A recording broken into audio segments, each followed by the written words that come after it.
αρχικλόουν το Δάγκα. Και ότι 9 στους 10 δικηγόρους τον θεωρούν καραγκιόζη και καραγκιόζηλή και αυτά που κάνει. Αυτά. Καλό περνάνε και από εκεί.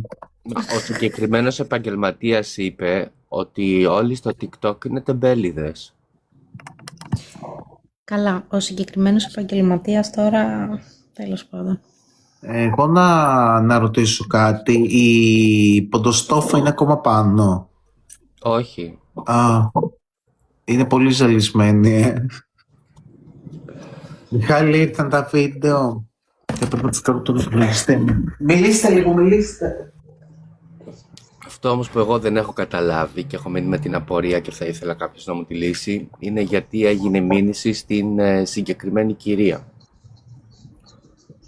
Με ποιο σκεπτικό? Ο συγκεκριμένος επαγγελματή. Αρελία.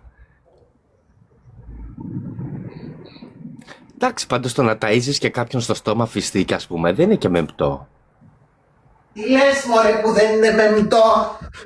Και εσύ μην το χαλάς, φυσικά και είναι μεμτό. Εξαρτάται την προϊστορία βέβαια. Δηλαδή, άμα σε ταΐσεις Κάτσε από ρε εσύ φιστίκια στο Μικελάντζελο, στόμα. θα πάω εγώ δηλαδή ότι θα σε παντρέψω, παραδείγματος χάρη είμαστε 30 χρόνια φίλοι και έρχομαι εγώ και πιάνω τον άνθρωπό σου που είναι να παντρευτείτε και τον ταΐζω στο στόμα και του κάνω τι μου λες τώρα εκεί πέρα, σιγά μην του κάνω και τον οριλά.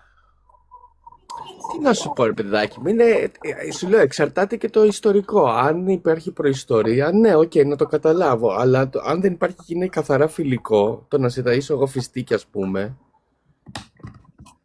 Φιστίκια στο στόμα. Εντάξει, έχει κάνει πολλά, έχει κάνει πολλά. Έχει κάνει πολλά. Όχι. Όχι. Όχι. Μήπως ήταν μαζί με αυτά που έβαζες και το πήδηξες κατά λάθος? Τι Ποιο πήδηξε? πήδηξε? Το βιντεάκι.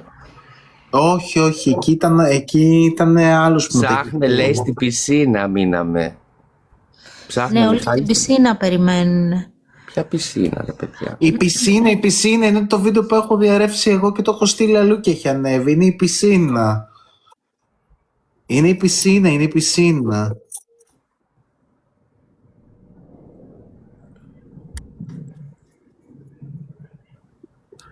Τα καλύτερα γκολ, λέει, μπαίνουν στα φιλικά. Να, τέτοια λέγες η Μίνα.